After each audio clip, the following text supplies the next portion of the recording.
Hello പുതിയൊരു വീഡിയോയിലേക്ക് എല്ലാവർക്കും സ്വാഗതം. ഇന്നത്തേത് ക്ലീനിങ് റിലേറ്റഡ് ഒരു വീഡിയോ ആണ് കേട്ടോ. അതായത് നമ്മൾ ഡെയിലി ക്ലീൻ ചെയ്യാറുണ്ട്, വീക്ക്ലി ക്ലീൻ ചെയ്യാറുണ്ട്. എന്നാൽ നമ്മുടെ ക്ലീനിങ്ങിൽ നമ്മൾ വിട്ടുപോകുന്ന കുറച്ച് ഏരിയാസിനെ പറ്റിയാണ് ഇന്നത്തെ വീഡിയോ.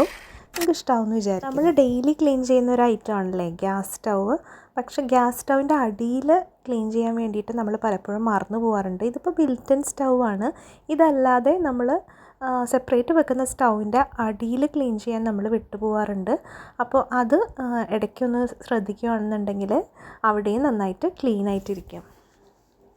പിന്നെ അതുപോലെ നമ്മൾ റെഗുലർലി ക്ലീൻ ചെയ്യുന്ന ഒരു ഏരിയയാണ് കൗണ്ടർ ടോപ്പ്. പക്ഷെ പലപ്പോഴും കൗണ്ടർ ടോപ്പ് ക്ലീൻ ചെയ്യുമ്പോൾ ഈ ടൈൽസിൻ്റെ സൈഡ്സ് ക്ലീൻ ചെയ്യാൻ നമ്മൾ വിട്ടുപോകാറുണ്ട്. ഇത് കൂടുതൽ ഡ്യൂമുലേറ്റ് ആവും, അതായത് അവിടെ കൂടുതൽ അഴുക്ക് വരാൻ ചാൻസ് ഉണ്ട്. അപ്പോൾ നമ്മൾ ക്ലീൻ ചെയ്ത് പോകുന്നതിൻ്റെ കൂട്ടത്തിൽ ഡെയിലി അല്ലെങ്കിലും ഒരു വീക്ക്ലി വൺസെങ്കിലും സൈഡ് ഒന്ന് ക്ലീൻ ചെയ്ത് പോകാൻ നോക്കുക. ഇനി ഡെയിലി ചെയ്താലും നമ്മൾ കൗണ്ടർ ടോപ്പിൻ്റെ കൂട്ടത്തിൽ ആ സൈഡും കൂടി ഒന്ന് ക്ലീൻ ചെയ്ത് തന്നെ പോവുക. ഡസ്റ്റിങ് ചെയ്യുമ്പോൾ നമ്മൾ റെഗുലർലി ചെയ്യുന്നതാണ് നമ്മുടെ ഫോട്ടോ ഫ്രെയിംസ്, പിന്നെ ഡെക്കോർ പീസസ്, ഇതെല്ലാം തന്നെ നമ്മൾ ക്ലീൻ ചെയ്യാറുണ്ട്. നല്ലൊരു ഡസ്റ്റിംഗ് ഫൈബർ വെച്ചിട്ട് പൊടി തട്ടിയെടുത്താൽ മതി. പക്ഷേ ഈ പിക്ചേഴ്സിൻ്റെ എല്ലാം മുകൾ വശവും സൈഡ് വശവും എല്ലാം പയ്യെ ഡസ്റ്റ് അക്യുമുലേറ്റ് ചെയ്യും. അപ്പോൾ അതിന് വേണ്ടിയിട്ട് നമ്മൾ പയ്യെ ആ സ്ഥലങ്ങളും കൂടി കെയർഫുള്ളായിട്ടൊന്ന് കണ്ട് തുടച്ച് തന്നെ പോകണം. ഇനി ഇടയ്ക്കെങ്കിലും ഈ പിക്ചേഴ്സും ഫ്രെയിംസും എല്ലാം എടുത്തിട്ട് അതിൻ്റെ ബാക്ക് വശവും കൂടി നന്നായിട്ടൊന്ന് ക്ലീൻ ചെയ്യുവാണെങ്കിൽ കുറേ നാളെത്തുമ്പോൾ അല്ലെങ്കിൽ ഒത്തിരി പൊടിയായിട്ട് സ്റ്റെയിനൊക്കെ വരാൻ ചാൻസ് ഉണ്ട്. അതുപോലെ നമ്മൾ റെഗുലർലി ക്ലീൻ ചെയ്യുന്നതാണ് ടി വി സ്ക്രീൻസിൽ എപ്പോഴും പെട്ടെന്ന് പൊടി പിടിക്കാറുണ്ട്. പക്ഷേ ഇതുപോലെ തന്നെ ടി വി സ്ക്രീൻസിൻ്റെ ബാക്ക് വശം നമ്മൾ അത്ര ശ്രദ്ധിക്കാറില്ല. നമ്മുടെ വാളിൽ ഫിക്സ് ചെയ്യാത്ത ടി വി യൂണിറ്റ്സ് ആണെങ്കിൽ നമുക്ക് ഈസി ആയിട്ട് അതിൻ്റെ ബാക്ക് വശം നന്നായിട്ട് ക്ലീൻ ചെയ്ത് കൊടുക്കാൻ പറ്റും. ഫിക്സ് ചെയ്തതാണെങ്കിൽ കുറച്ച് ബുദ്ധിമുട്ടാണ്. അത് വല്ലപ്പോഴും നമ്മൾ എടുക്കുന്ന സമയത്തോ അല്ലെങ്കിൽ അതിൻ്റെ സൈഡിൽ സ്പേസ് ഉണ്ടെങ്കിലോ നമ്മൾ പയ്യെ അതൊന്ന് ആ ടി വിയുടെ ബാക്ക് സൈഡൊന്ന് ക്ലീൻ ചെയ്ത് വിടുക. പിന്നെ നമ്മൾ റെഗുലർലി പിടിക്കുന്ന ഒരു സ്ഥലമാണ് നമ്മുടെ ഡോറിൻ്റെ ഹാൻഡിൽസ്. ഒരുവിധം ഡെയിലി ഒരുപാട് പ്രാവശ്യം ചെയ്യുന്നതാണ്. അപ്പോൾ നമ്മളത് ക്ലീൻ ചെയ്യാൻ വിട്ടുപോകാറുണ്ട്. അപ്പോൾ ഒരു ചെറിയ നനവോട് കൂടിയുള്ള ക്ലോത്ത് വെച്ചിട്ട് തുടച്ച് പോവുകയാണെങ്കിൽ നല്ലതായിരിക്കും. അതുപോലെ പൊക്കമുള്ള ഇതുപോലെയുള്ള ഡോസിൻ്റെ മേലെയെല്ലാം പൊടി അക്യുമുലേറ്റ് ആവും. അപ്പോൾ അവിടെയും ചെയ്യുക. പിന്നെ അതുപോലെ നമ്മൾ ക്ലീൻ ചെയ്യുമ്പോൾ ഡോസും വിൻഡോസും ഒക്കെ വല്ലപ്പോഴുമാണ് ക്ലീൻ ആക്കുക. അപ്പോൾ അതും നമ്മുടെ ശ്രദ്ധയിൽ പെടണം. ഇതുപോലെയുള്ള ക്ലോക്കുകളുടെ ബാക്ക് വശത്തും നല്ലപോലെ പൊടി മാറാലയൊക്കെ അക്യുമുലേറ്റ് ആവാറുണ്ട്. അപ്പോൾ അത് നമ്മൾ ഇടയ്ക്കൊന്ന് എടുത്തിട്ട് തുടച്ചു കൊടുക്കണം. പിന്നെ ഈ സ്വിച്ച് ബോർഡ്സിലൊക്കെ വെള്ള കളറാണെങ്കിൽ പ്രത്യേകിച്ച് കളറ് മാറാനും അഴുക്ക് പിടിക്കാനും ചാൻസ് ഉണ്ട്. അപ്പോൾ അത് നമ്മൾ തുടയ്ക്കുന്ന കൂട്ടത്തിൽ അതിൻ്റെ മുകൾ വശവും സൈഡ് വശത്തിലും ഒക്കെ പൊടി പിടിക്കാൻ ചാൻസ് ഉണ്ട്. അപ്പോൾ അതും നമ്മളൊന്ന് ശ്രദ്ധിച്ചേക്കുക. പിന്നെ നമ്മുടെ മൊബൈൽ ഫോണൊക്കെ നമ്മളെപ്പോഴും യൂസ് ചെയ്യുന്നതാണ്. അപ്പോൾ നമ്മളതിൻ്റെ ഫ്രണ്ടൊക്കെ അതിനെ പറ്റിയ ലിക്വിഡ് വെച്ചിട്ട് തുടച്ച് കൊടുക്കാറുണ്ട്. പക്ഷെ പലപ്പോഴും നമ്മൾ അതിൻ്റെ കവറ് മാറ്റി ക്ലീൻ ചെയ്യാറില്ല. ചില സമയത്തെങ്കിലും കവറിൻ്റെ അകത്തൊക്കെ കുറച്ച് അഴുക്ക് പിടിക്കാറുണ്ട്. പിന്നെ അതുപോലെ ഈ കവറാണെങ്കിലും നമ്മൾ നല്ലപോലെ ഒന്ന് തുടച്ച് കൊടുക്കണം. നമ്മളെപ്പോഴും തന്നെ യൂസ് ചെയ്യുന്നതുകൊണ്ട് അത് നല്ലപോലെ ഒന്ന് സാനിറ്റൈസ് ചെയ്യുന്നത് നല്ലതായിരിക്കും. അടുത്തൊരു ഏരിയയാണ് ഇതുപോലുള്ള ഡെക്കറേറ്റീവ് ലൈറ്റ്സ് ഒക്കെ ഉണ്ടെങ്കിൽ അതിൻ്റെ എഡ്ജസിലും ഇടയിലും എല്ലാം അഴുക്ക് ഇരിക്കാൻ ചാൻസ് ഉണ്ട്, അഴുക്ക് മാറാലെല്ലാം ചാൻസ് ഉണ്ട്. അപ്പോൾ അതും നമ്മൾ ശ്രദ്ധിച്ച് ഒന്ന് ഇടയ്ക്കൊക്കെ പൊടി തട്ടി തുടച്ചെടുക്കാനൊക്കെ ഒന്ന് ശ്രദ്ധിച്ച് നോക്കുക. ഇതേപോലെ പ്രത്യേക ഷേപ്പിലൊക്കെ വരുന്ന ലൈറ്റുകളെല്ലാം ഇടയ്ക്കെങ്കിലും ഒന്ന് പെട്ടെന്ന് ക്ലീൻ ആക്കുന്നത് നല്ലതാണ്.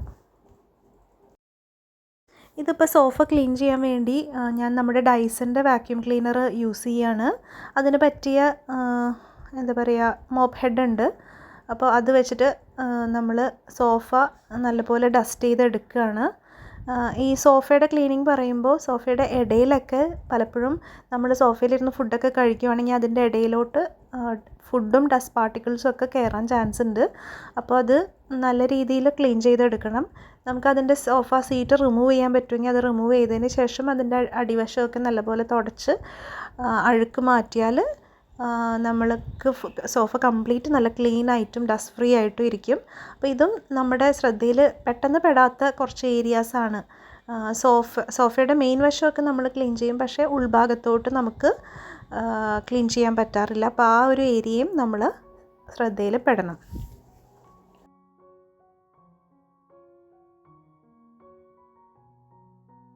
ഇനിയൊരു കാര്യമാണ്, നമ്മളെന്നും യൂസ് ചെയ്യുന്നതാണ് ഡൈനിങ് ടേബിളും ഡൈനിങ് ചെയറും. ഇപ്പോൾ പ്രത്യേകിച്ച് നമ്മൾ ഫുഡൊക്കെ കഴിക്കുമ്പോൾ ഫുഡിൻ്റെ അംശങ്ങളൊക്കെ ആവാൻ ചാൻസ് ഉണ്ട്. അത് ഒരുവിധം നമ്മളെല്ലാ ദിവസവും ക്ലീൻ ചെയ്യുന്നതാണ്, പക്ഷേ ഈ ചെയറിൻ്റെ അടിവശം നമ്മൾ റെഗുലർലി ക്ലീൻ ചെയ്യാറില്ല. അപ്പോൾ നമ്മൾ ഇടയ്ക്കെങ്കിലും വീക്ക്ലി വൺസെങ്കിലും ഈ ചെയർ മറിച്ചിട്ടിട്ട് അതിൻ്റെ അടിയിൽ മാറാലയോ എന്തെങ്കിലും പൊടികളൊക്കെ ഉണ്ടെങ്കിൽ ഒന്ന് തട്ടിക്കുടഞ്ഞെടുക്കുന്നത് നല്ലതാണ്. പലതരം മിറേഴ്സ് നമ്മൾ യൂസ് ചെയ്യുമല്ലോ. ബാത്റൂമിലുണ്ട്, പിന്നെ അതുപോലെ ഡ്രസ്സിങ് ഏരിയയിലുണ്ടാവും. അല്ലാത്ത സ്ഥലങ്ങളിലൊക്കെ മിറേഴ്സ് യൂസ് ചെയ്യുമ്പോൾ ഈ മിറേഴ്സിൻ്റെ ബാക്ക് വശം സൈഡ് വശം എല്ലാം പൊടിയും അഴുക്കും ഒക്കെ വരാൻ ചാൻസ് ഉണ്ട്. അപ്പോൾ അതൊന്ന് ശ്രദ്ധിച്ചിട്ട് മിററിൻ്റെ ഫ്രണ്ട് മാത്രമല്ല മിററിൻ്റെ എല്ലാ ഭാഗത്തും ക്ലീൻ ചെയ്യാൻ വേണ്ടി ശ്രദ്ധിക്കണം. ഇതൊക്കെ നമ്മൾ യൂഷ്വലി വിട്ടുപോകാൻ ചാൻസ് ഉള്ള ഏരിയാസാണ്. വാഷ് ബേസിൻ ഒരുവിധം എല്ലാവരും തന്നെ റെഗുലർലി ക്ലീൻ ചെയ്യുന്നതാണ്. പക്ഷേ ഇതുപോലെ കൗണ്ടർ ടോപ്പിന് മുകളിലോട്ട് നിൽക്കുന്ന വാഷ് ബേസിൻ ഉണ്ടെങ്കിൽ അതിൻ്റെ സൈഡിൻ്റെ അകത്തോട്ടൊക്കെ അഴുക്ക് പിടിക്കാൻ ചാൻസ് ഉണ്ട്. അപ്പോൾ നമ്മൾ ക്ലീൻ ചെയ്യുമ്പോൾ ഈ ഒരു ഏരിയയും കൂടി കറക്റ്റായിട്ട് ശ്രദ്ധിച്ച് ചെയ്തു പോയില്ലെങ്കിൽ പിന്നെ അഴുക്ക് കൂടുതലാവും. അപ്പോൾ നമ്മളതൊന്ന് ക്ലീൻ ചെയ്യുന്ന സമയത്ത് കൂടുതൽ ശ്രദ്ധിക്കണം. ഇതുപോലെ തന്നെ നമ്മൾ ബാത്റൂംസിനകത്തും വാഷ് ബേസിൻസ് ഉണ്ടെങ്കിൽ അവിടെയും കാര്യങ്ങൾ ശ്രദ്ധിക്കണം.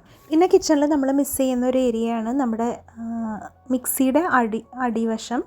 അതുപോലെ തന്നെ നമ്മൾ ഡിഷ് ഡ്രെയിനർ ഉണ്ടല്ലോ, അതും നമ്മൾ റെഗുലർലി ക്ലീൻ ചെയ്യാൻ വിട്ടുപോകാറുണ്ട്. ഡിഷസ് എല്ലാം ക്ലീൻ ചെയ്ത് ഡിഷ് ഡ്രെയിനറിൽ വയ്ക്കും, പക്ഷേ ഡിഷ് ഡ്രെയിനർ ക്ലീൻ ചെയ്യാൻ വേണ്ടിയിട്ട് നമ്മൾ വിട്ടുപോകാറുണ്ട്. സോ ഇതൊക്കെയാണ് കുറച്ച് ഏരിയാസ് നമ്മൾ ക്ലീൻ ചെയ്യാൻ വിട്ടുപോകാൻ ചാൻസ് ഉള്ള കുറച്ച് ഏരിയാസ്. അപ്പോൾ ഇനി മുതൽ നമ്മുടെ ക്ലീനിങ് കുറച്ചുകൂടി പക്കയാക്കാൻ വേണ്ടിയിട്ട് ഈ ഒരു ഏരിയാസും കൂടി നമ്മുടെ ശ്രദ്ധയിൽ വരുവാണെങ്കിൽ കുറേയും കൂടി നമ്മുടെ ക്ലീനിങ് പെർഫെക്റ്റ് ആക്കി എടുക്കാൻ പറ്റും. അപ്പോൾ ഇന്നത്തെ വീഡിയോ നിങ്ങൾക്ക് ഇഷ്ടമായി എന്ന് വിചാരിക്കുന്നു. ക്ലീനിങ്ങിന് വേണ്ടിയിട്ട് ഒരു മോട്ടിവേഷൻ പോലെ കിട്ടിയെന്നും വിചാരിക്കുന്നു. വീഡിയോനെ കുറിച്ചുള്ള കമൻസും അതുപോലെ വീഡിയോ ഇഷ്ടമായാൽ ലൈക്ക് ചെയ്യാനൊന്നും മറന്നു പോകരുത്. മുന്നുള്ള വീഡിയോസൊക്കെ കണ്ടു നോക്കുക. പുതിയ നല്ലൊരു വീഡിയോ ആയിട്ട് നമുക്ക് ഉടനെ കാണാം. അതുവരേക്കും ബൈ.